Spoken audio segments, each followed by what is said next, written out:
We're the people of University Health Network, and we're united by our shared purpose to transform lives. Our studies are numerous, 4,447 papers published last year. Our team of more than 1,000 researchers is composed of the best and the brightest and has helped make UHN Canada's top research hospital for the 7th year in a row. One thing we haven't researched is courage. Where does it come from, and where can it take us? Does it come from the heart or the mind? Are we born with courage, or is it learned? Well, it's uncertain. We're sure of this. Doctors, nurses, scientists, administrators, and staff, every one of us at University Health Network has courage within, in abundance, and we bear witness to the courage of our community every day. In our dedication to give the highest standard of care to people in their most vulnerable state, where even the smallest gesture of kindness makes a world of difference. In rising to the challenge when everything is at stake, and having the resilience to keep going when it feels like the odds are against you and the numbers are overwhelming. It's in the irrepressible obsession to do what it takes to find answers to some of humanity's most pressing problems. In the ability to look beyond the surface, to go deeper, understand more, and turn science fiction into science fact. We work to discover better solutions, better treatments and cures. Yes, cures to diseases that plague all of us. All this while training the next generation so they can continue to alter the course of history.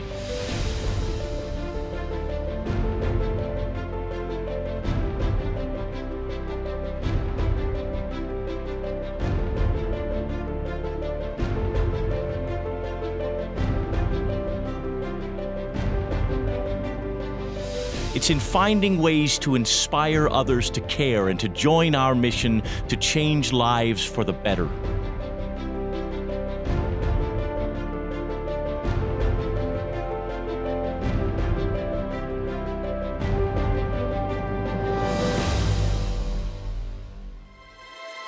And the drive to keep raising the bar even when it's already set so high.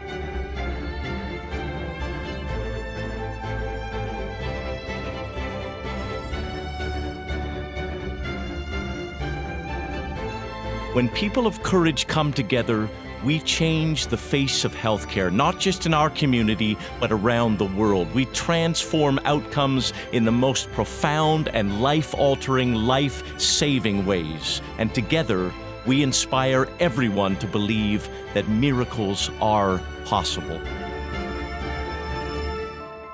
We are University Health Network. Courage lives here. Good afternoon, everybody, and thank you for joining us here in person today or via webcast. My name is Brian Porter, and I have the privilege of chairing UHN's Board of Trustees. I want to begin by outlining some changes to today's agenda.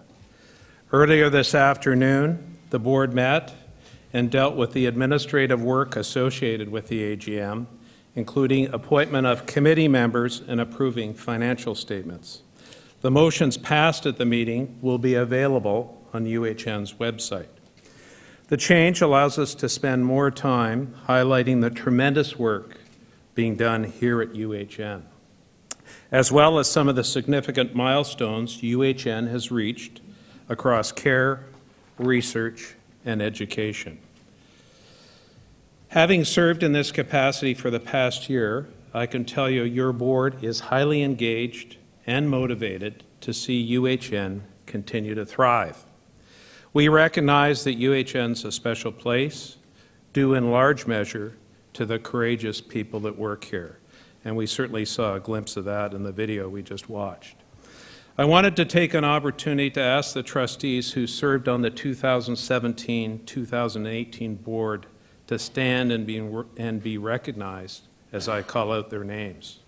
Peter Menkes, Cliff Nordell, Dun Noria, Lawrence Petland, Peter Wallace, Cornell Wright, Trevor Young, Charlie Chan, Joy Richards, and Kevin Smith.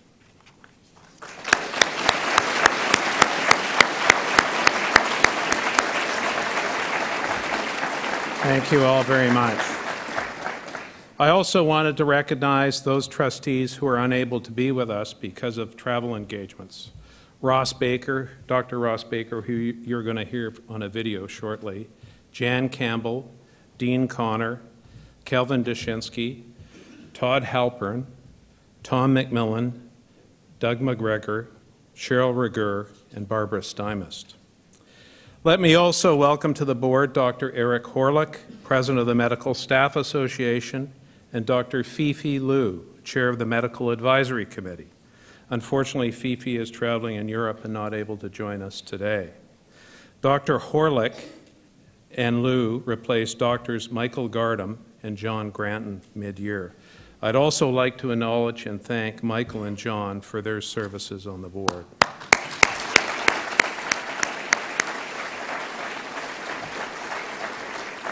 At this time, I also want to recognize 3 trustees who, between them, have over 20 years of UHN trustee experience and who are stepping down from the board today. Jan Campbell, Dun Noria, and Tom McMillan. On behalf of the board and everyone here at UHN, I wanted to extend my sincere thanks for the time and energy the 3 trustees have given to this organization.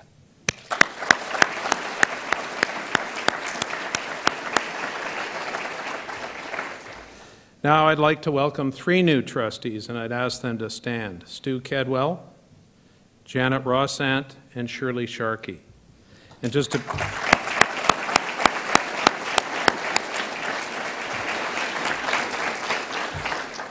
a brief introduction of our 3 new trustees. Stu Kedwell leads RBC's Canadian Equity Team as a Senior Vice President and Senior Portfolio Manager. Stu, we're very pleased to have you on the board. As President and Scientific Director of the Gardner Foundation, Janet Rossant joins us as a new trustee. Janet is an expert in developmental biology and was formerly the Chief of Research at Sick Kids. Welcome, Janet. We're pleased to have you. And Shirley Sharkey is President and CEO of St. Elizabeth Healthcare. UHN has partnered with St. Elizabeth to open the Hillcrest Reactivation Center, which is helping acute care patients transition back into their communities. Shirley is also the current Chair of Excellence Canada and a board member of the Canadian Centre for Aging and Brain Health Innovation. We're very fortunate to have all 3 of these trustees, so welcome.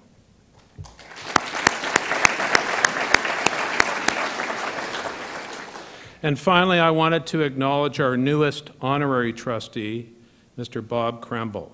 Unfortunately, Bob is not able to join us this afternoon, but we're all very familiar with the Kremble name. The Kremble Discovery Tower is home to life-saving, leading-edge research, and all the good work and innovation originating from the Kremble Discovery Tower is made possible by the generosity of Bob, Linda, and the Kremble family. So it's really a privilege to announce Bob's appointment as an honorary trustee.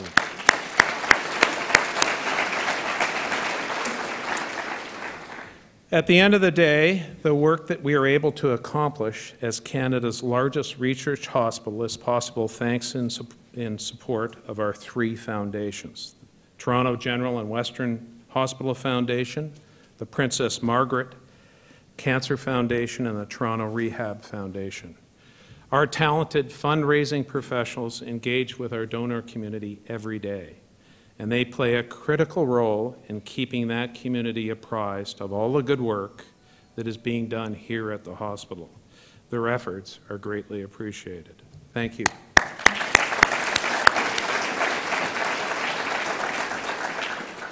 I also wanted to close by recognizing one of our most loyal supporters, the late Peter Monk. Peter and Melanie's incredible generosity allowed UHN to become a leader in cardiovascular research. Peter's legacy will continue to shape UHN moving forward. In terms of today's agenda, in just a minute, UHN's former interim president and CEO, Dr. Charlie Chan, will address the AGM. Following Charlie's remarks, our new president and CEO, Dr. Kevin Smith, will outline his initial priorities and strategic plan for UHN.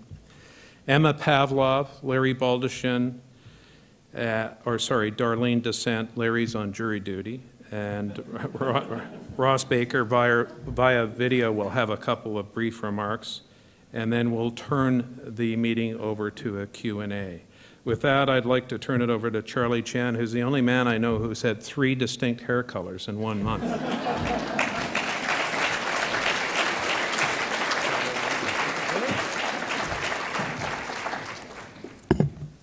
Thank you, Brian. First of all, I should start off a special thank to Scotiabank Film Production Unit, which helped us produce that video in record time. I was told it was an idea that was conceived late last week, but when the boss of Scotiabank said, "Do it," it was done. So, first of all, I want to thank Brian for asking me just about 9 months ago to take on the role of the interim CEO. It has been quite a ride. I was deeply touched by emails, phone calls, drop-in chats after the announcement. That gave me confidence that I had the support of the UHN, even though I was juggling between 2 jobs, the Chief Medical Officer role, which I retained, and my new interim CEO role. So a word of advice, don't do that. Everyone was understanding when they reached out to me, because they all started by saying, hates to impose on you because I know you have a busy schedule, or the conversation often ended by saying, I understand if you cannot do it. Looking back, we have been in the media a lot, probably more than I like. But we have good teams ensuring that UHN do the right things. A few low points. Massive digital clinical data misfiling. An employee and a medical resident arrested by the police. City Post was all over us. One of our food outlets was linked to Listeria. A suspicious package in the atrium of Toronto Western Hospital. And I learned about hostile architecture. But enough of the low points. There were so many high points to celebrate. I'm going to ask you to hold your applause until we hit all the highlights. Otherwise, we'll be here all afternoon. You have seen on the video, Poppy, our patient from Bangladesh, who received life-transforming surgery by Ralph Gilbert, David Goldstein, and Dr. Gail Darling. Thanks to Dr. Tony Sang, who met her and brought her to Canada and championed all the way for her. And her social worker, Shobha Saul, who actually helped her throughout her many months in Toronto. But it could not have happened without our donors that actually made it happen. This is Canada. Peter and Melanie Monk, as pointed out by Brian Porter, gave us the incredible generosity for another major gift, a $100 million donation.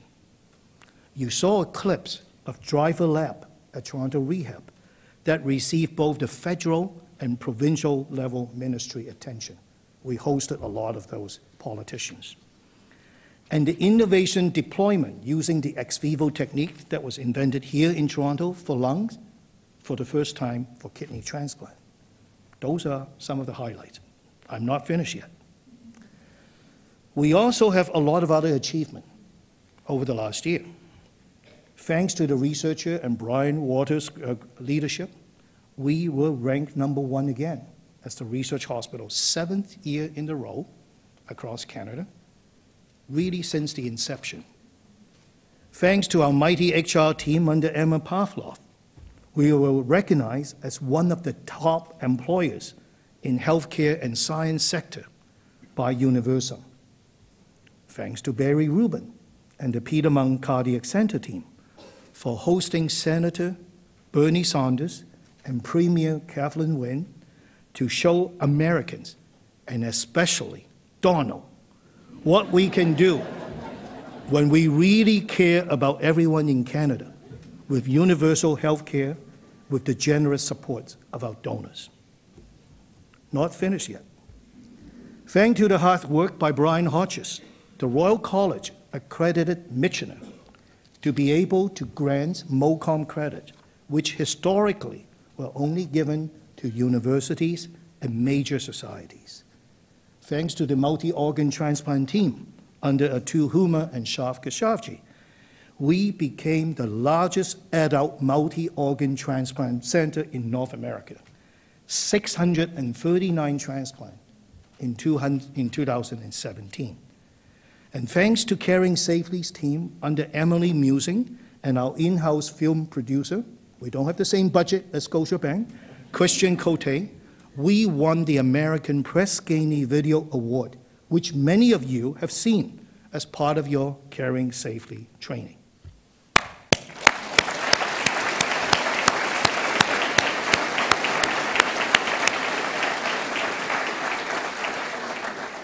There are so many more stories. I'm 100% sure I've left many people out. I cannot cover all the highlights given the time constraint, but it is all captured in the annual report. If you take a look at the brochure at your seat, you follow the link, you're going to find a few highlights. That include our surgeon at the Toronto Western, who is helping a young woman regain her ability to smile, something we all take for granted, after an acoustic neuroma. You would read about how the Princess Margaret team all come together in order to help our province expand the stem cell transplant so patients don't have to go outside of the country. And you will hear about the hero, the UHN housekeeper, who greets patients every morning. Notice a certain patient was not responding as usual. He ran out to ask the nurse for help. It turns out that patient was having a stroke.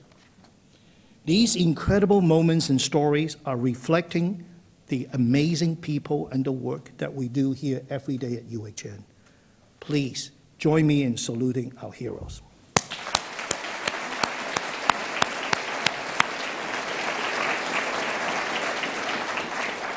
One of the things I enjoyed the most, having served as an interim CEO for about 7.5 months, was actually the opportunity to step back, visit multiple sites, learn more about the incredible things that happen across all our organization.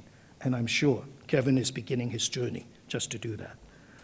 Not only when providing care, which we, I think, generally are providing exemplary care, but we are also excelling in research, education at all our sites. The most memorable part, though, about being the CEOs are the greetings, smiles in the hallways, elevators, while waiting in line at Tim Hortons. I've met many of you, shook many hands. We had lots of conversation on a wide range of topics, including my hair colors. But the part that I enjoyed the most was reading the thank you letters and unsolicited emails from patients, families, about the exemplary care being provided by all of you. Thank you very much.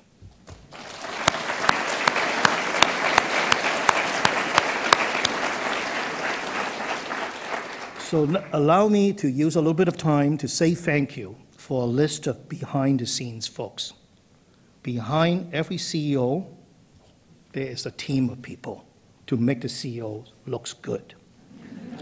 They are the ones who ensure I know something about everything, attend as many crucial meetings and functions as possible, often having to juggle double, triple bookings. That, in part, was complicated by the fact I was doing 2 jobs. And most importantly, making sure I reach out and connect with everyone across UHN. Thank you.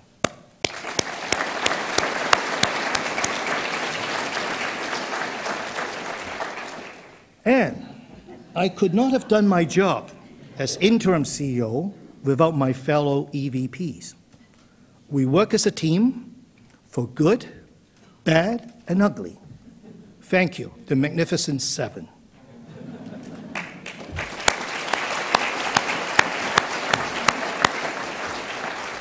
And a special words of thanks to Brian Porter, our chair, and all of the trustees who are sitting in the front row, because all of you have been so supportive and you're behind us during this very, perhaps at times, challenging transition period.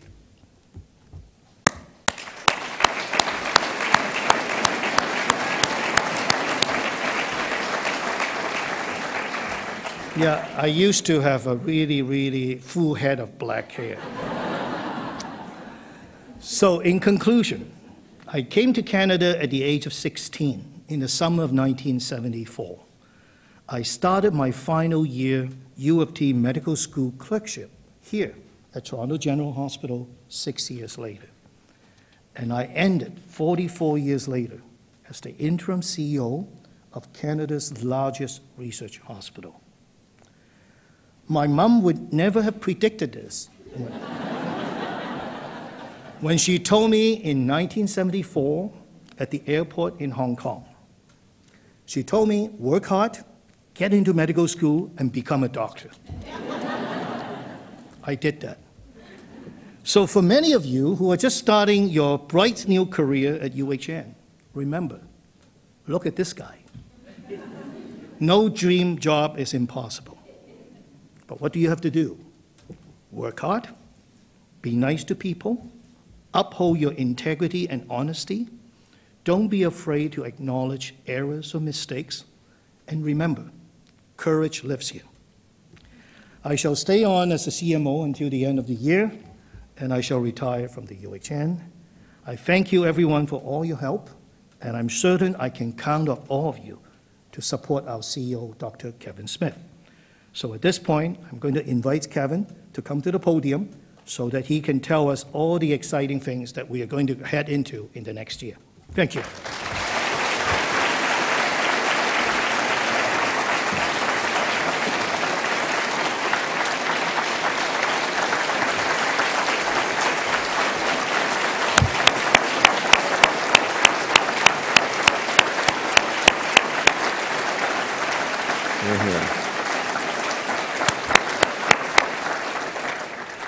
Charlie looked like he might have forgotten something just there for a moment. Did you, Charlie?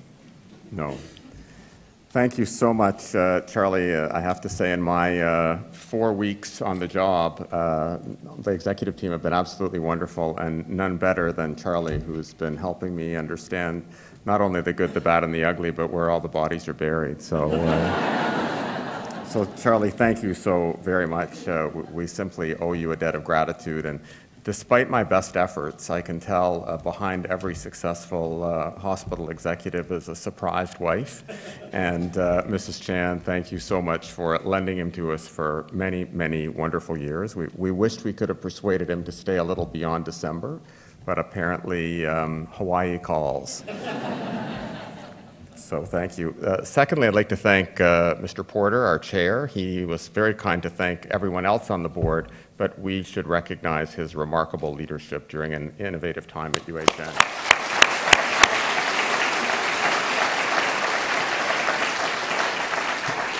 In addition to our executive, I'd like to thank Peter Pisters, our Charlie and my former leader here at UHN. Peter's commitment to UHN and continued good wishes and kindness to me during my initiation phase. I also know that we stand here today on the shoulders of our forebearers, some of whom I want to recognize. I hope I won't leave anyone out, and if I do, you'll jump up and down and shout at me. I know Jill Howard will do that frequently. So I'm very pleased to see Mr. Eaton here with us today, our former chair of the board. Mr. Eaton, thank you so much for being with us. Mr. Tony Fell is here. Tony, thank you for your leadership and continued presence. Dr. Hudson, of course, no stranger to any of us. Mr. Mulvihill, former chair of the board and remarkable leader in governance. And of course, Dr. Bryce Taylor, who remains with us, but as our former chair of chief of surgery. So please join me in thanking those who...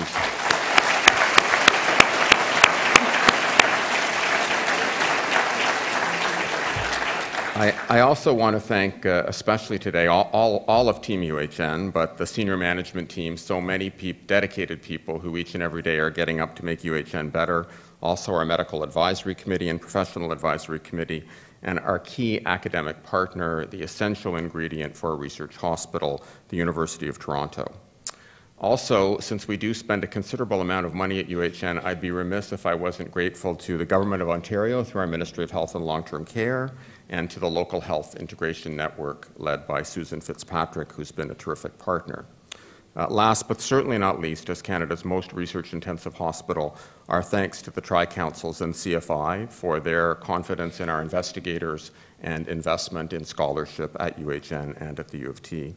And last but not least, my colleague Grace Ivo and Fatima Sharif, who really have literally showed me where the bathroom is over the last 4 weeks and really got me oriented. In the office, thank you, yes.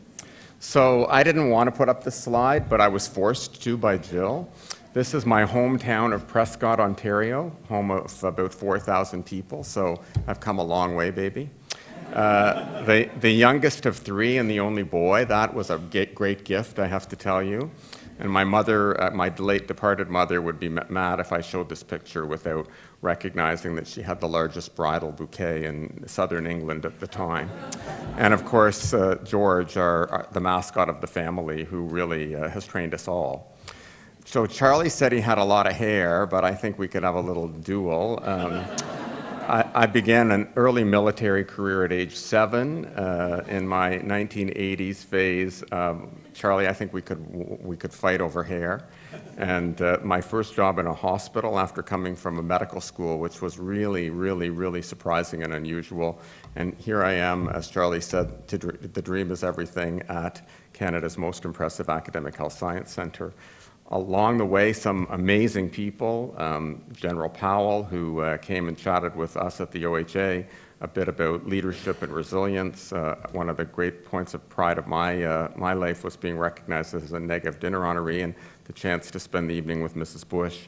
The Bill Clinton, who came to Hamilton, again, thanks to donors and foundations, which we can't underline enough, who, a great donor, brought remarkable people to Hamilton in order to raise money for hospitals. And I know that the spirit of philanthropy couldn't be more alive than anywhere than here at UHN and with the foundations we are privileged to work with. And then my grandmother would be spinning, I'm afraid, for a nice Anglican boy to have received a knighthood from the Pope didn't make her entirely happy, but it was a really remarkable experience and one best left for drinks afterwards for discussion. Here's just a first few photos of this remarkable place and the campuses with the people literally from the front line on down to our executive team. Working very diligently every day for outstanding quality of care and caring, for increasingly focusing on a dignified, respectful environment for patients and each other, and for championing important initiatives like World No Tobacco Day.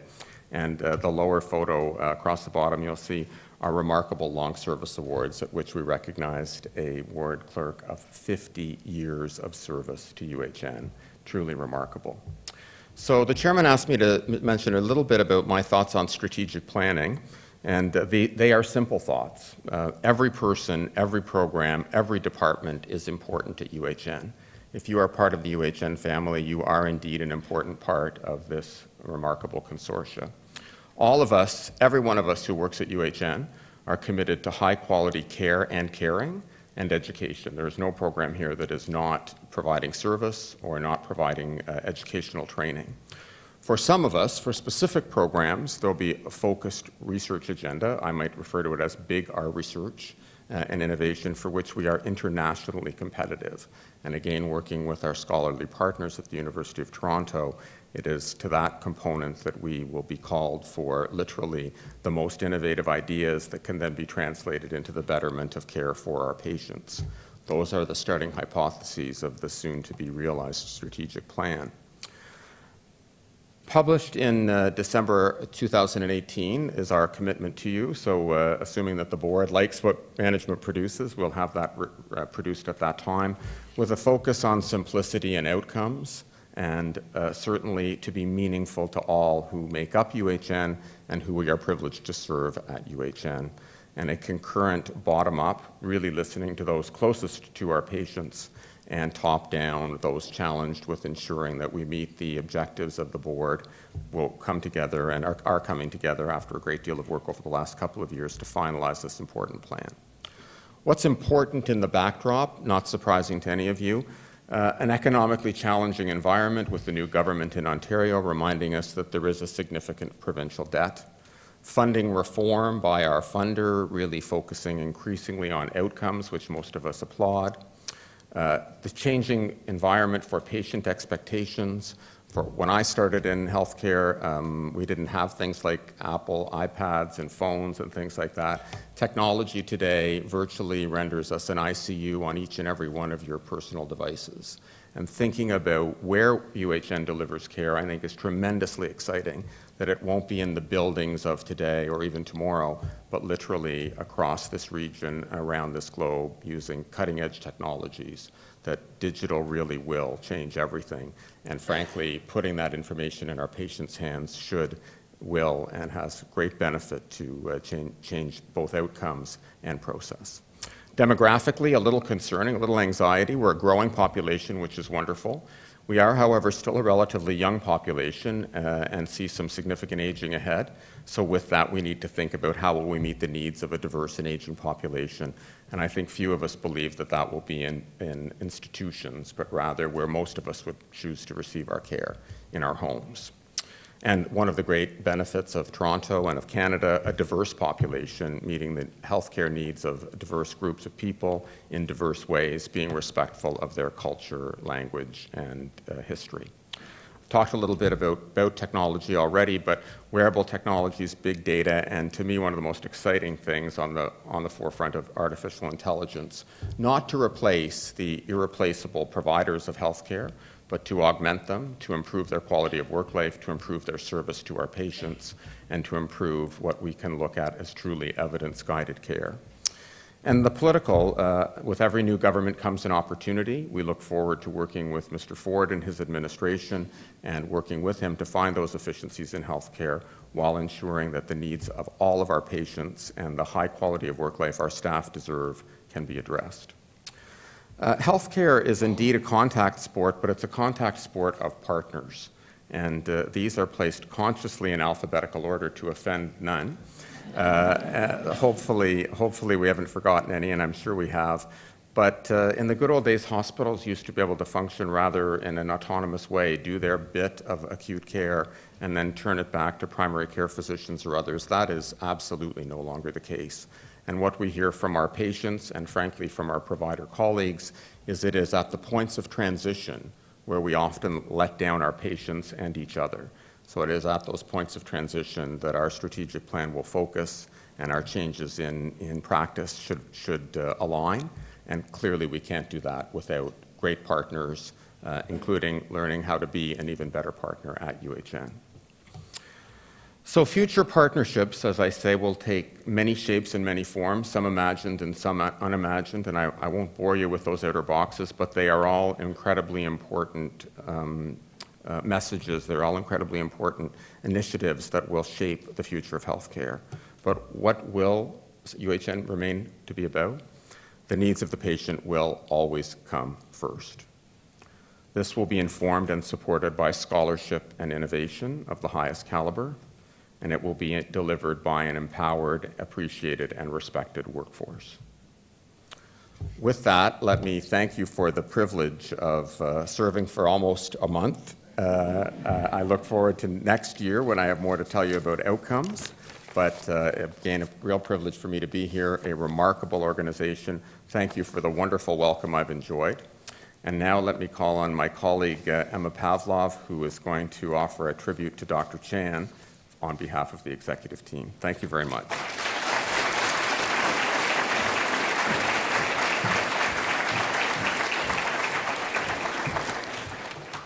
I have the fun part. Thanks, Kevin. So it's my real pleasure to be here celebrating Charlie Chan. You only need to remember what Charlie's hair recently looked like to know how committed he is to this place. And if you want more evidence, just look at the picture for the March of Science from this spring. There's Charlie with his wife May and their dog, putting up with wind, sleet, and cold because he had agreed to support Brad and our researchers that Saturday. Charlie has truly given so much to UHN. There is simply no way for me to cover everything he's done for us in the few minutes that I have here. But Charlie is one of my most trusted advisors and dearest friends. and I know that he plays this role for many of you at UHN. So I'm really grateful for this opportunity to honor him, and I hope that I do him justice. I think one of the things that we all admire in Charlie is how trustworthy he is. I have yet to meet anyone at UHN who doesn't trust Charlie. And why? Because he's transparent, he stands by his word, and he has the courage to tell it like it is. Charlie's guided by a solid moral compass and always does what is best for our patients and for UHN. So when he's forced to make tough or even unpopular decisions, people keep coming back to him because they know that he will always do what is right. This is one of the reasons I think Charlie is an extraordinary leader. Come to Charlie with any problem, and he will come up with a practical solution. He might even make you laugh when you think there is nothing funny about the situation at all. They say that a sense of humor will get you through most things, and Charlie can always be counted on to find the humor, or at least the silver lining, in most situations. I've known Charlie for over 10 years, and these are qualities he has been bringing to UHN for over 2 decades. We all owe Charlie our gratitude for the integrity and positivity that he brings to us as a leader. So I hope that you will give him a round of applause as I present him with a small token of appreciation on behalf of all of us at UHN. Charlie, you come up.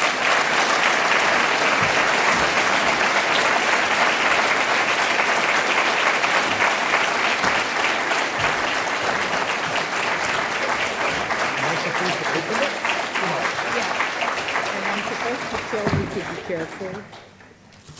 Because, Oh my. Because the top is not drilled to the bottom. So just pick up one. Pick up one piece. Yeah. Whoa! Yeah. Thank you. Okay. So now I understand why Kevin, sometime a few days ago, dropped by my office and saw a small collection of different whales, whale tail. So he said, "Is whale your thing?" Thank you. Thank you, Emma.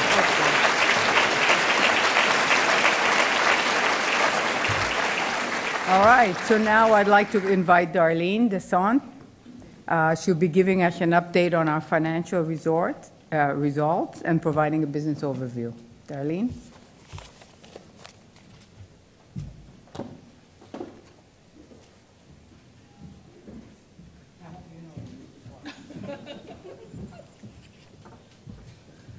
Thank you very much, Emma. It's a hard act to follow. I think, Charlie, you exemplify so many things to so many of us here at UHN.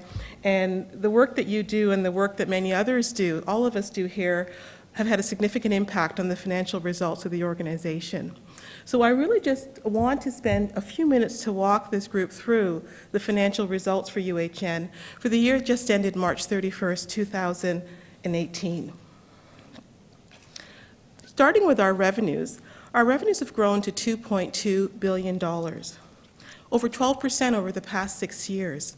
And with that growth in revenue has come a growth in complexity as well, not only in the nature of the revenues that we have, but also in the restrictions and the commitments that we have to deliver with the revenues that we receive.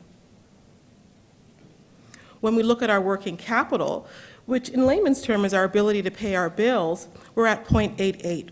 For every dollar in liabilities that we have about 88 cents in current assets to make sure that those liabilities can be managed. We're doing well here. Our minimum is 0.80, and we've been able to achieve that due to the strength of our balance sheet.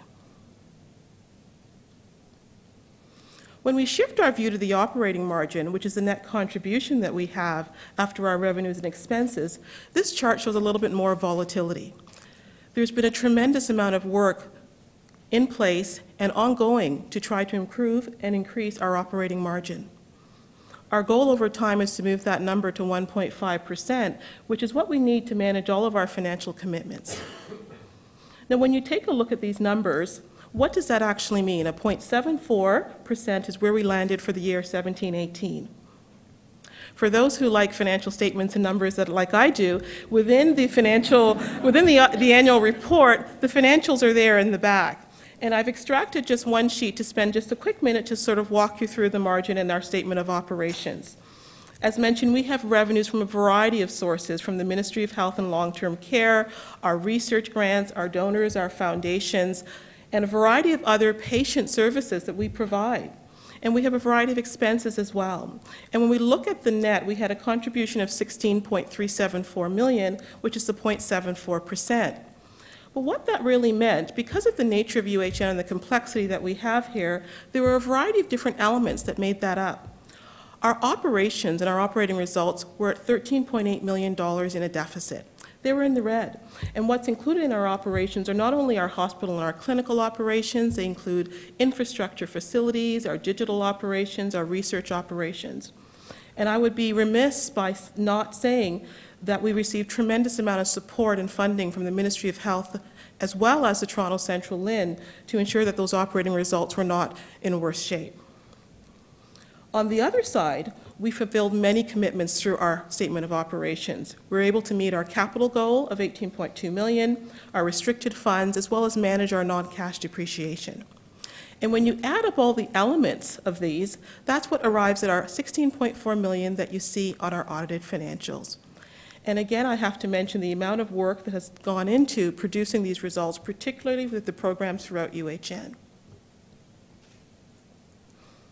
Another element that sort of demonstrates the work and commitment of UHN is taking a look at some of our metrics and activity from a patient perspective. 1,270, the number of beds we had at UHN for the year ended March 31st. Over 400,000 inpatient days. 122,578, and I'll say that number precisely, the number of emergency visits, one of the areas facing the largest pressure in terms of increases in growth of activity, and over 1 million ambulatory visits. So there's no doubt that we are outstanding in the delivery of patient care and research and education that supports that. But as Kevin had noted earlier in his opening remarks, there are changes to the system around us that we need to be cognizant to. So as UHN develops a strategic plan, we'll also be modifying and updating our financial plan as well. It will be anchored in making sure that we fund and invest and support our broader UHN community and the multidisciplinary teams that we have at UHN, and allow for investments in improved care, research and education, infrastructure, technology, and equipment. So on that note, I wanted to end on a thank you and pass it on to a video from Dr. Ross Baker. Ross is not able to be here today. He's one of our vice chairs, but what he will be doing through the video is having a little bit of conversation in terms of how we're doing from a quality perspective.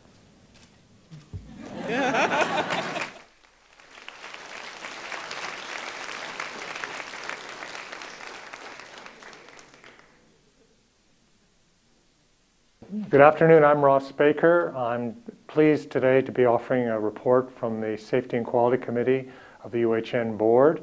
I'm sorry I can't be there in person to provide this report. The Safety and Quality Committee for the last several years has been focused on the development of the Caring Safely program, which aims to make UHN one of the safest hospitals in Canada and elsewhere.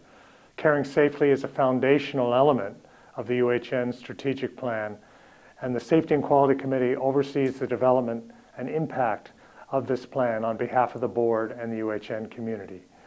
The goal of Caring Safely is to provide all staff at UHN with an understanding of why safety is a critical component of organizational performance, critical for patients, for staff, and the broader community, and to give staff the tools to act and think to ensure safety on a daily basis, to reduce preventable harm experienced by both patients and by staff. To date, more than 11,000 of UHN's staff, physicians, and leaders have been trained through in-class sessions about expected safety behaviors based on high reliability principles that derive from healthcare and other organizations. These sessions bring together a wide variety of staff, including educators, nurses, assistants, pharmacists, porters, researchers, leaders, and others. and they come together in a room to openly discuss the question of what does speaking up safely mean for all of us. There have been a number of critical changes made at UHN that have influenced safety. Among them are the daily safety huddles, which alert leaders from the front line to senior leadership about safety issues across UHN. Every morning, safety leaders across the organization share their concerns in a tiered process across all 7 sites within 3 hours. One example of issues raised in huddles occurred during the Maxter mini bags shortage. Mini bags are used in many settings at UHN to deliver medications to patients, but there's been a global supply shortage due to manufacturing issues. Staff from many different disciplines had to work together to determine the impact on frontline and to develop resource utilization strategies to use available mini bags. The tiered huddle process was leveraged to ensure timely communication across all sites and all staff. The safety huddles have also been an effective method to ensure everybody in the organization has a voice and it can add value regardless of their role or level. An example of this occurred when a housekeeper attended a unit huddle that discussed a patient who was legally required to remain in hospital, but then she later observed the patient attempting to leave the hospital by the main doors. She was able to alert the appropriate staff and to assist in having the patient return safely to the unit. Huddles thus help everyone at UHN to contribute to improving safety across the organization. As part of caring safely, UHN has developed a measurement as part of the strategy so that frontline leaders, staff, and the board can know the amount and types of harm that we are causing to both patients and to our workers. With the changes to these measurements and the development of the serious safety event classification system, we now know across UHN that every 4 days a patient is harmed and every day a worker is harmed at UHN. This recognition, this measurement leads to a shift in culture and a greater transparency and accountability, which is a prerequisite for improving safely, a lesson learned in many organizations and industries. By communicating widely this serious safety event rate and the days since the last serious safety event, staff are able to become more engaged and understand more about the level of harm and the nature of harm within the organization and how they can help to prevent it.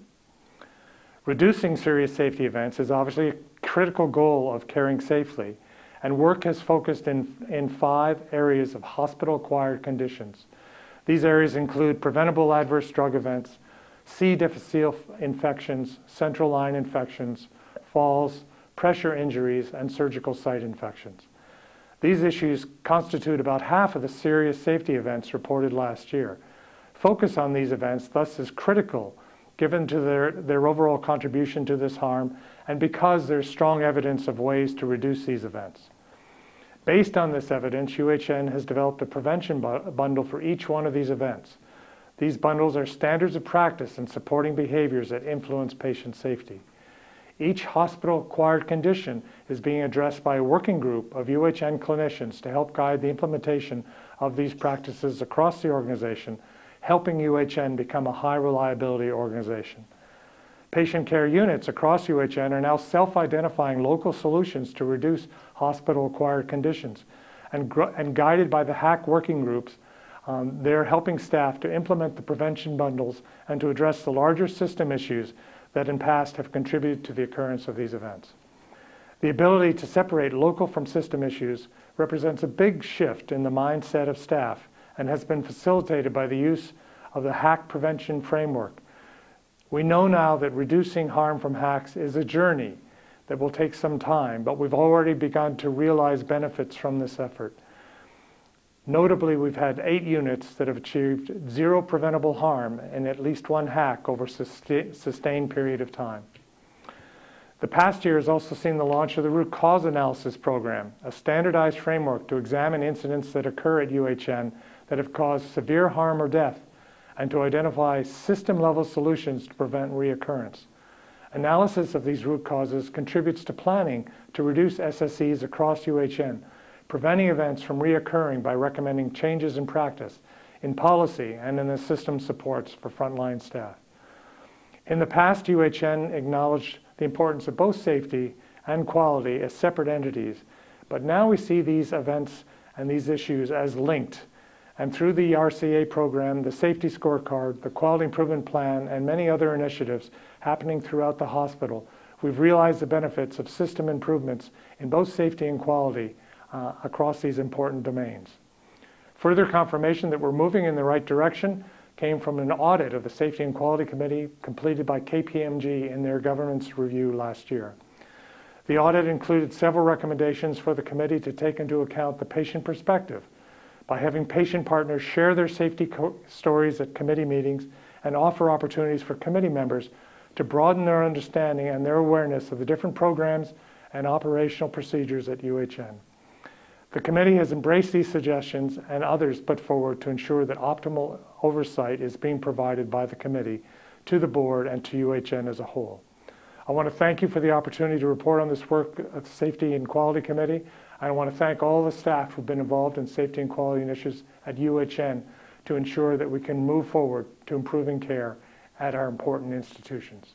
Thank you.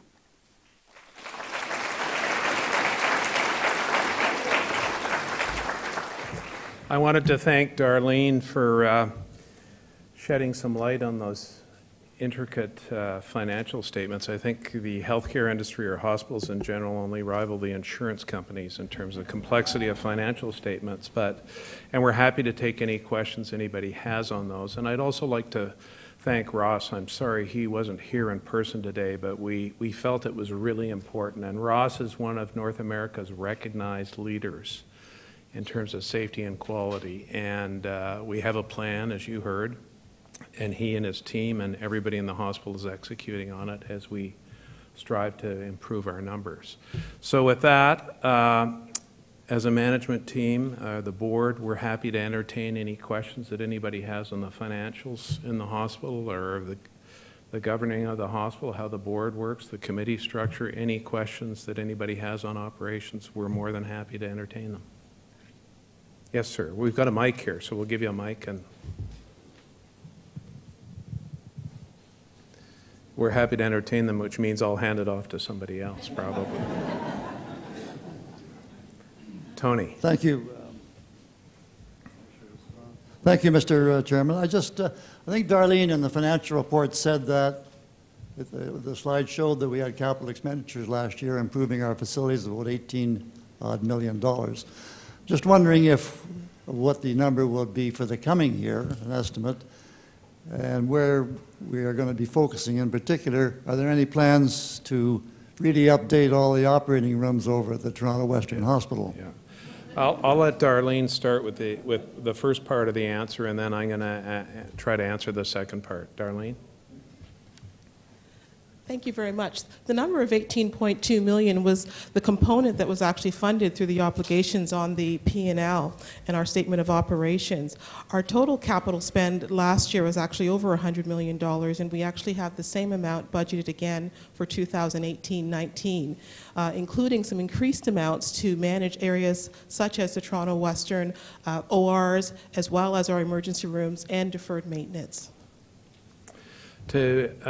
I'll answer the second part of your question in a more general way. The board and some of the committees, particularly the real estate committee led by Doug McGregor and Peter Mankies, are spending some time on an inventory of real estate assets that we have, what's needed, what fits into our strategic plan, 5 years, 7 years, 10 years going forward. And it might be, and I say might, be a possible time to realize on some of those real estate assets.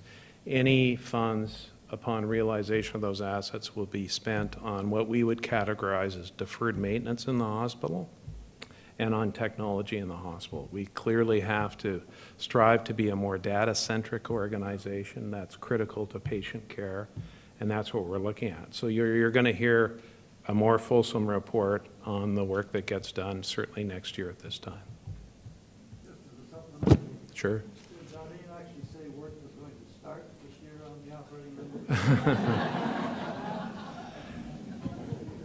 Kevin, I'm going to leave that to you, but I believe that is the case.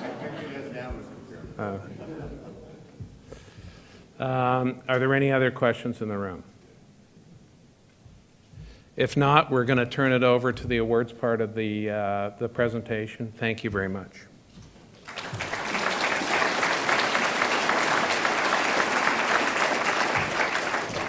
Thank you, Brian. Now a pleasure befalls us to begin the presentation of the awards. And as you know, we have three very distinguished awards here at UHN: the Inventor of the Year Awards, and there are a number, the Local Impact Award, and the Global Impact Award. And I'll introduce all three of the presenters now. The Inventor of the Year Award will be presented by Brad Waters. So Brad, please come on up. Followed by Michael Baker, who will do the Local Impact Award, followed by Chris Page, who will come up after Michael. So over to Brad. Well, thanks, Kevin. We hear a lot about the advancements and discoveries of our scientists and researchers. But for the past 15 years, UHN has also celebrated the outstanding inventiveness and commercialization success of its researchers with the Inventor of the Year Award. And each year there's a nomination process. There's a large pool of worthy nominees that are selected by our technology development and commercialization team based on the creativity, the commercialization advancement, and the potential for impact on patient care and quality of life. And I'm pleased to announce this year's joint winners are Dr. Gordon Keller and Dr. Michael Laflamme, in recognition of their achievements in pluripotent stem cell therapy, which has the potential to create entirely new forms of therapy for degenerative diseases.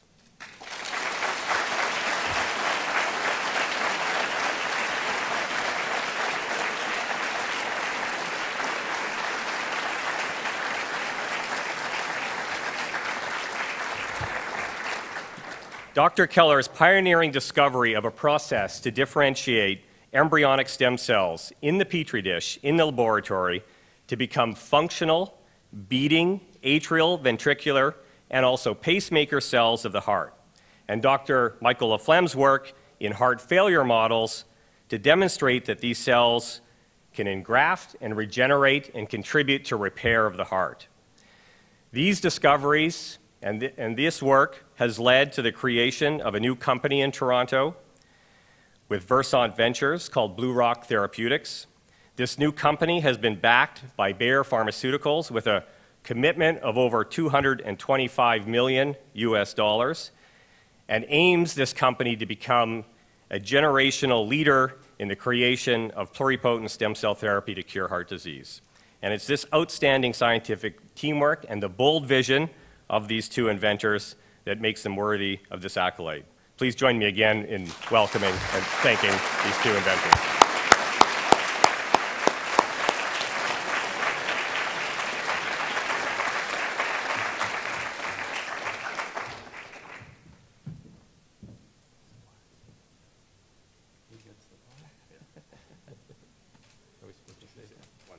Well, 1 minute?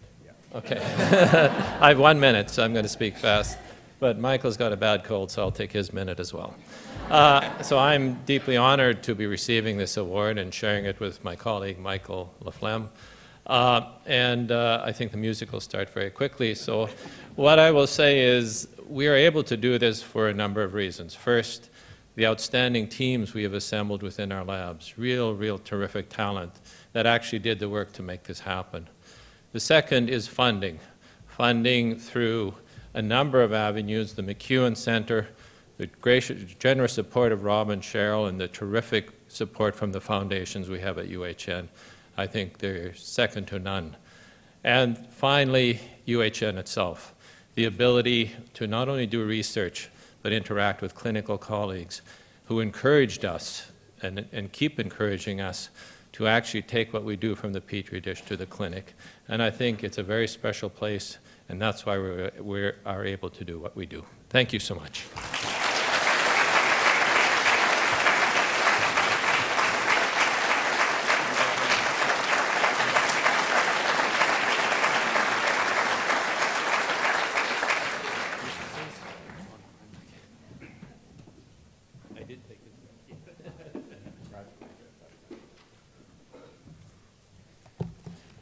3 years ago, our hospital introduced Local Impact Awards. A committee of hospital leaders developed criteria and a process for selecting the winners The committee members this year include Jillian Howard, our Vice President of Public Affairs and Communications, who co-chairs the committee along with me. Dr. Ross Baker, who you saw in the video, Chair of our Board Quality Committee, Jan Newton, Vice President and Site Lead for Toronto Western Hospital, Dr. Fifi Liu, Head of the Department of Radiation Oncology and Chair of the MAC, Emily Musing, Vice President for Quality and Safety and Chief Patient Safety Officer, Emma Pavlov, Executive Vice President of Human Resources, Organizational Development and Michener Operations, Dr. Joy Richards, Vice President, Patient Experience and Chief of Health Professions, and Laura Williams, Director of Patient Engagement, a sizable committee. We asked all UHN staff to consider nominating an individual or a team from our hospital who has significantly improved the environment for patients, family members, and staff in our community. Once again, we received an impressive number of nominations for individuals and teams from across UHN. And this year, we selected winners in 4 categories: an individual's clinical contributions, an individual's leadership contributions, a team's clinical contributions, and a team's supportive initiatives. The winner for an individual's clinical contributions is cited for her indispensable work in organizing, prioritizing, communicating, and facilitating all orders and interventions related to medical imaging on general medicine, Clinical Inpatient Flow Coordinator Karen McDonald.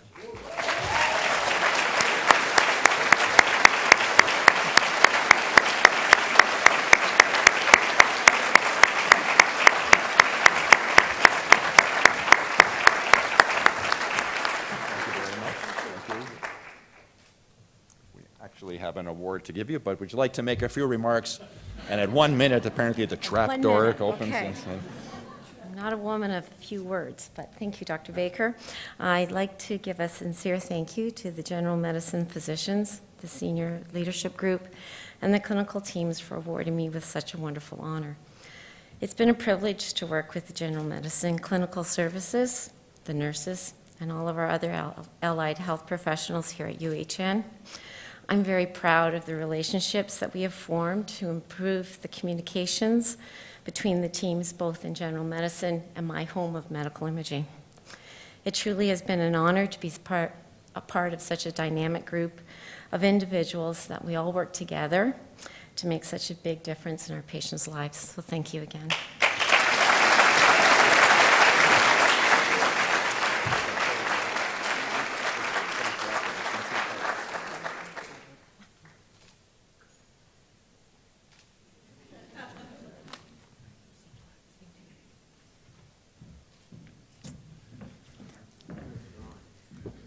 The winner for an individual's leadership contribution is cited for her dedication and success in improving the patient and staff experience within the emergency department, as well as strengthening relationships with other departments in the organization. Nurse Manager of the Emergency Department at Toronto General, Deb Davies.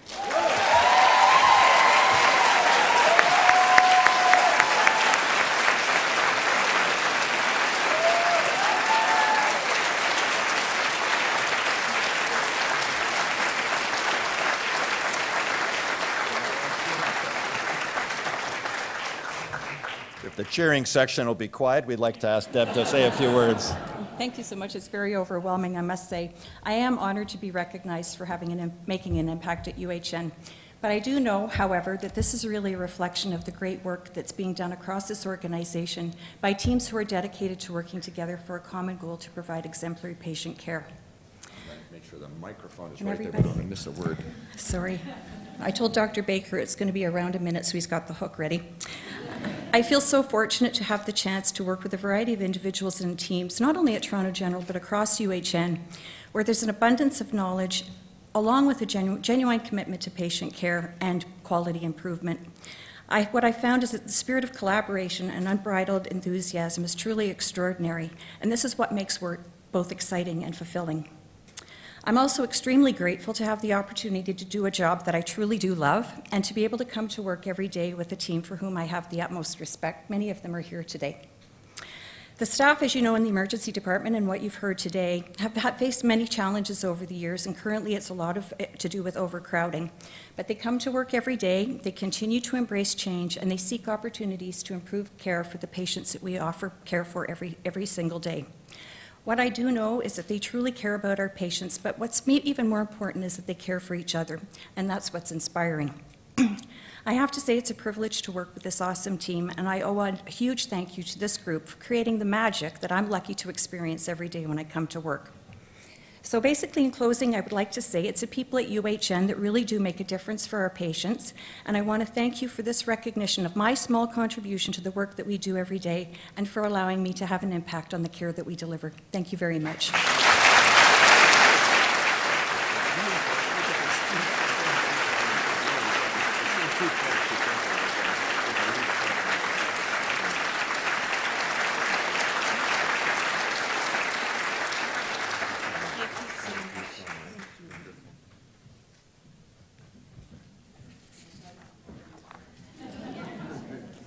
The winners for the category of a team's clinical contributions are cited for expanding access for all patients in the hospital to bedside, ultrasound-guided and confirmed, peripherally inserted central catheter placement, the ICU to IR bedside PICC integration team.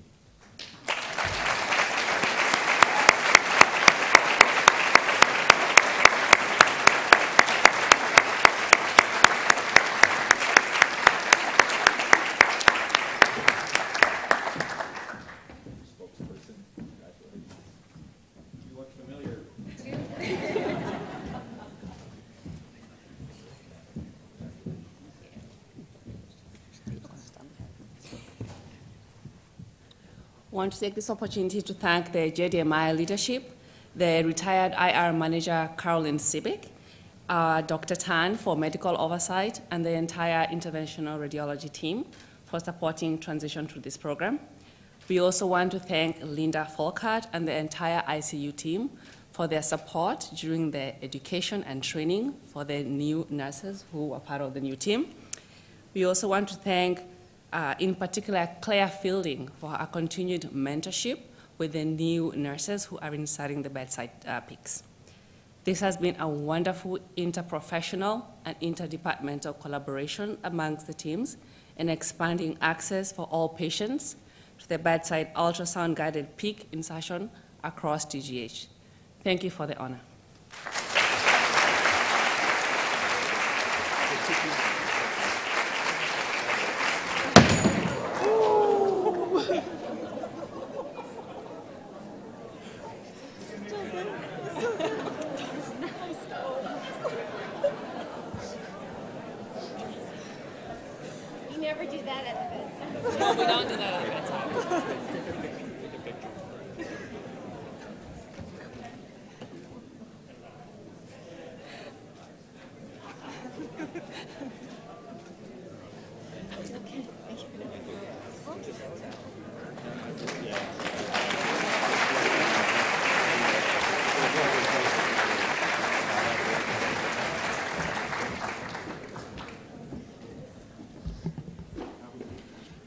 The awards we use are going to be looked at by Joe Cafazzo, the human factors kind of thing, patient safety. It was just a demonstration of that. The winners for the category of a team's support initiatives are cited for identifying a process of dealing with patients or family members with behavioral safety concerns that may lead to violence in the workplace, the Radiation Therapy Workplace Violence Implementation Group.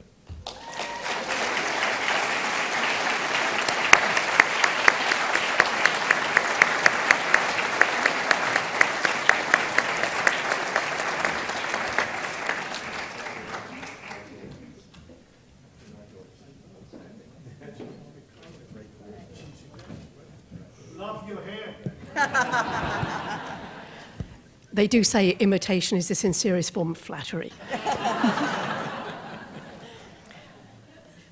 On behalf of the group, I'd like to thank UHN for acknowledging our project.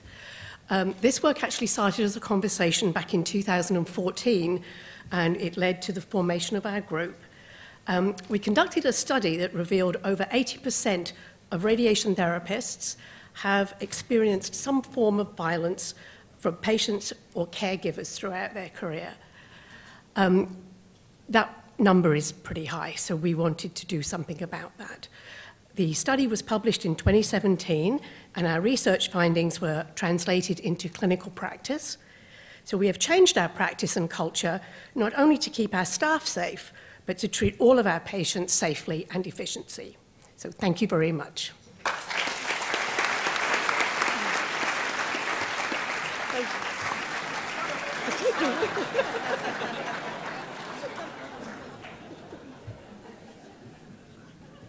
You want to get it back? Yeah.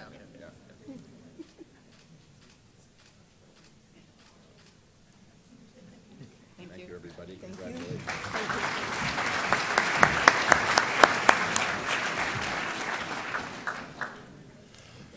We're now pleased to continue the tradition of selecting recipients for the UHN Global Impact Awards.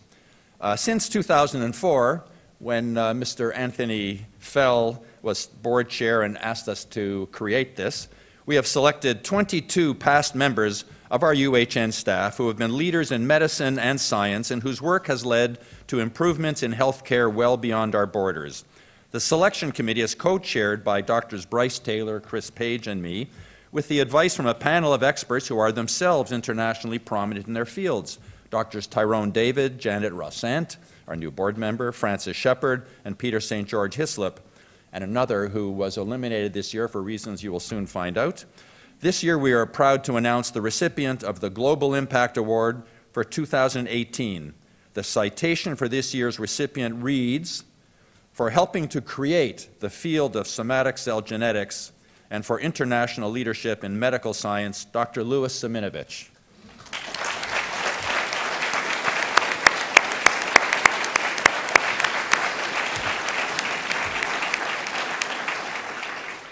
Dr. Siminovich himself is not able to be here this afternoon.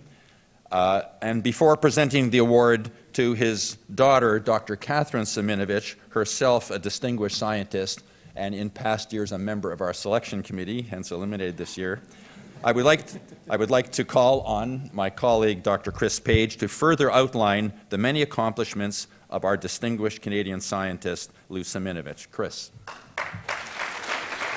Thank you, Michael. So, you know, these days we think of Lou as an incredible voice that supports research across the country, across the world.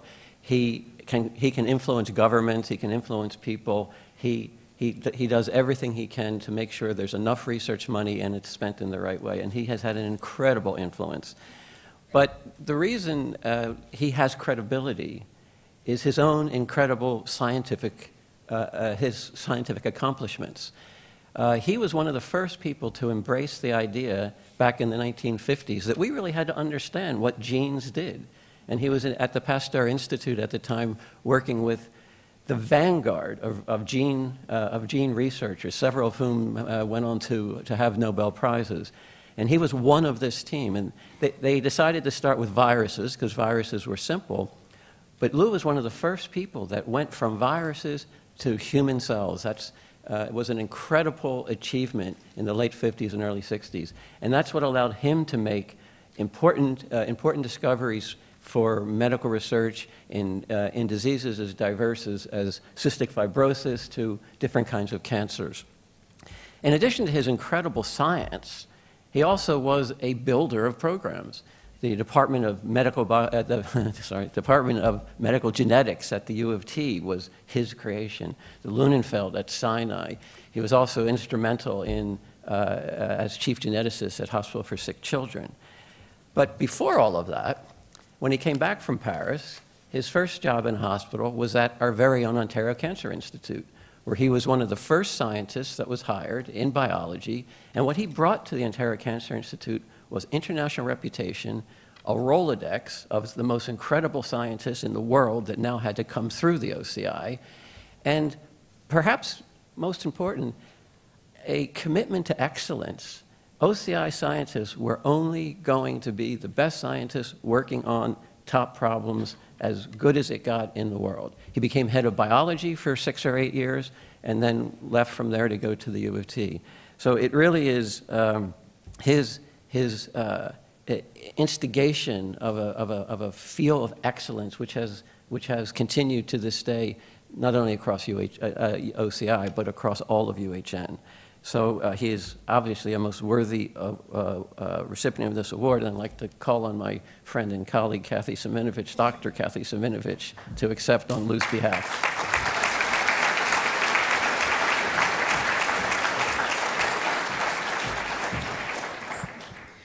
Thank you very much, Chris. So it's a pleasure to accept this award in honor of my father. He's very sorry he couldn't be here today, but he is 98, so you have to cut him some slack. And he did want me to tell you how honored he is to receive this particular award. It's deeply meaningful to him for many reasons. Although he has worked at many institutions, as Chris alluded to, over his 60 years in science, he began his professional career at Princess Margaret's Ontario Cancer Institute in the early 1950s when he returned to Canada from his 7-year fellowship at Paris's Pasteur Institute. And again, as Chris mentioned, the Pasteur Institute was the cradle of modern genetics. And my dad's research at Ontario Cancer Institute involved seeding this very new field in Canada, particularly in the nascent areas of mammalian cell biology and molecular genetics. He did this via his own research, but also by working with many others at the Ontario Cancer Institute to establish an entirely new framework for how one does research. He established this at PMH by creating a department of medical biophysics and then a division of biological research. The 10 years he worked at PMH were also particularly significant to him because of the people he worked with there, most notably many of the other recipients of this Global Impact Award, including Harold Johns, Bun McCullough, Jim Till, and the most recent recipients last year, Jack Cunningham and Gord Whitmore. I know how honored he is to be a member of this club and to share this award with these individuals. And personally, I want to thank the awards committee for acknowledging him this way.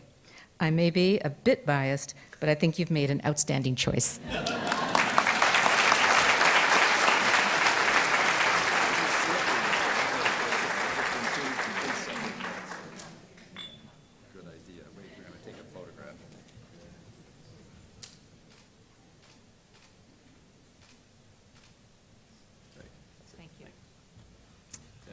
That's it. Back to the president. If you work hard, you might win one of these one day. Well,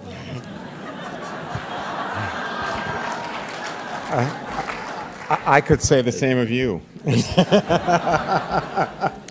I've worked with 7 CEOs, you know. We've seen him come and we've seen him go. Exactly. Right. Looking good so far. Oh, thank you. Thank you, Dr. Baker. Thank you very much. Well, it's been a great afternoon, and the close is perhaps our most important part. I just tell you a little Lou Siminovich story while Kathy's still here. I, in my former incarnation, was at McMaster, and Fraser Mustard, who was the dean at the time, was always extremely irritated and always said, that damn Lou Siminovich has got all his guys on the committees again, and that means we won't get any money in Hamilton. So I'm going to now ask Joy Richards and Heather Landon to come forward in just a moment. But the story you're about to hear really brings together why research hospitals are important, why the investment in scholarship at every level, from curiosity-driven science right through to applied innovation, really makes a difference in the lives of our patients every day. So please welcome Joy and Heather.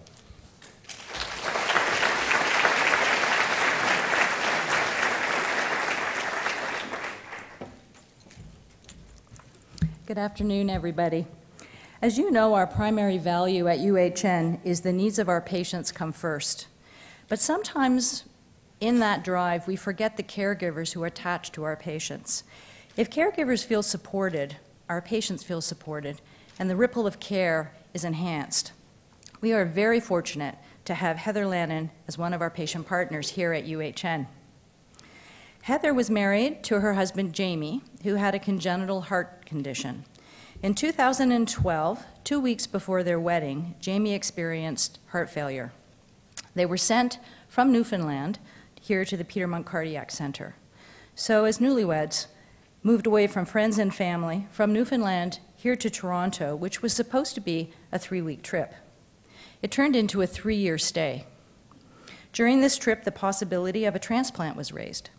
In 2006, Jamie was placed on our transplant list. And in 2017, he received the call for his gift of life. The transplant, however, was not successful, and Jamie passed away last year in May of 2017. Heather, as the caregiver for Jamie, is here to tell her story. Heather, come on up.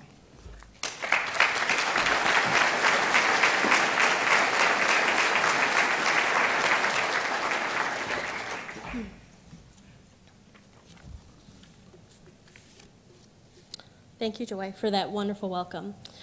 It's an honor and a privilege to be here today to talk to you about something that's very near and dear to my heart, UHN. Bad pun, I know, near and dear to my heart. As Joy mentioned, my name is Heather Landon, and I first became involved with UHN about 6 years ago. As Joy had mentioned, Jamie needed care that wasn't available in our home province of Newfoundland, so we found ourselves here in Toronto. From the very beginning, staff from all levels of the organization, from the clerks who registered us for outpatient appointments, to the lab techs who drew blood, to the nurses, to the doctors, we were treated with respect, professionalism, and dedication. While the primary responsibility of any hospital is to focus on the needs of the patient, UHN staff not only provided outstanding care for Jamie, but went the extra mile to ensure that I was well cared for as well. If Jamie went to a clinic appointment without me, the first thing he was asked was not for his health card, nor for his patient ID, but where was Heather? The kindness and support from UHN staff was shown to me countless times, but was exemplified in May 2017 when Jamie was in critical care in the ICU. It was a long weekend in May, and after an unsuccessful heart transplant, Jamie was placed on the med-surg unit on the 10th floor. This was a unit we had never been to before, and a unit where we knew nobody. So to say we were scared, understatement. What transpired during those 3 days is something I will never forget. The ICU nurse manager made arrangements with CCU, where Jamie was a frequent patient, to provide nursing assistance so that there were familiar faces at the bedside during my first visits with Jamie. Over the course of the next few days, I was visited by countless staff that had looked after us over the years, from all floors, all divisions, all departments, and all roles. These individuals took time on their lunch break, after shifts, and when they were off on a long weekend to come and sit with me, not Jamie, the patient. These staff offered a shoulder to cry on, words of support, a hug, or simply a squeeze of a hand. This was above and beyond the requirements of a job. This was care and compassion from one human being to another in a time of need. During our 6 years at the Peter Munk Cardiac Center, Jamie spent approximately 200 days in hospital and attended close to 400 outpatient appointments. So I guess that's why the 1 million ambulatory visits are there, people like Jamie. He was followed by specialists ranging from endocrinology to psychiatry and podiatry to his amazing, amazing cardiac team. He would often joke and say the only specialty that he wasn't followed by was gynecology. And I really don't know how he would have ever pulled that one off. So during our trips to the Peter Munk Center, I can only recall 2 occasions. Yes, 2 out of the hundreds and hundreds of visits where the primary value of patients come first was not adhered to. Fortunately, these incidents did not result in an adverse reaction or a fall. However, they did result in a patient and caregiver feeling not supported. While the skills and experience and training needed to become a medical professional is admirable, what we must keep in mind is that the patient also brings expertise to the table. Jamie had 39 years of experience being an expert in his condition, a perspective that is just as valuable as any degree or years of practice. As a social worker, I'm guided by the notion that we are not the expert. The client is the expert, and we're just here to facilitate the journey. I think this is something that we can probably take to our practice when we're with patients. I could list countless times that staff at UHN went above and beyond to do everything possible to keep Jamie healthy, improve his quality of life, but most importantly, to keep him alive. While Jamie's journey ended way too soon, it is evident that his passing impacted everyone involved in his care. not because he was just a patient, or even that he was a really good patient, because he wasn't, but because UHN had lost a friend. Jamie was a talented musician. He taught music privately and in the school system. He played in orchestras, musicals, and a rock band, and he wrote and recorded his own songs. So to close, I will quote from one of his favorite bands. He was a big Beatles fan. I get by with a little help from my friends. Jamie and I did more than get by. We flourished, we thrived, we were supported, and we were loved. To us, UHN is way more than a team of doctors, nurses, and staff. UHN is our friends. Thank you so much.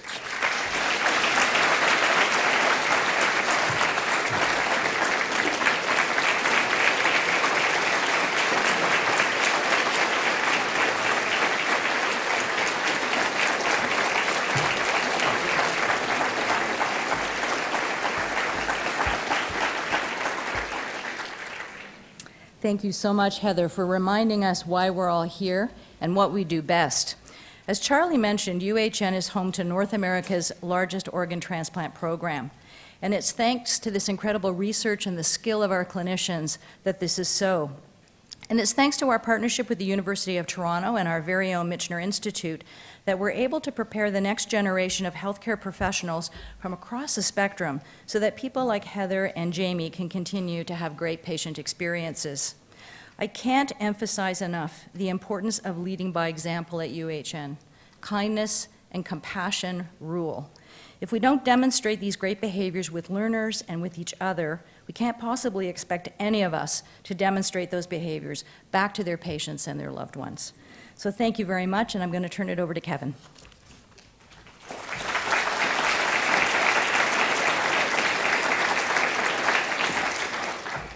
Well, thank you very much, Joy and Ms. Landon. Thank you so much for sharing Jamie with us then and now. That was a very important presentation for all of us from the board on down to those of us who serve patients.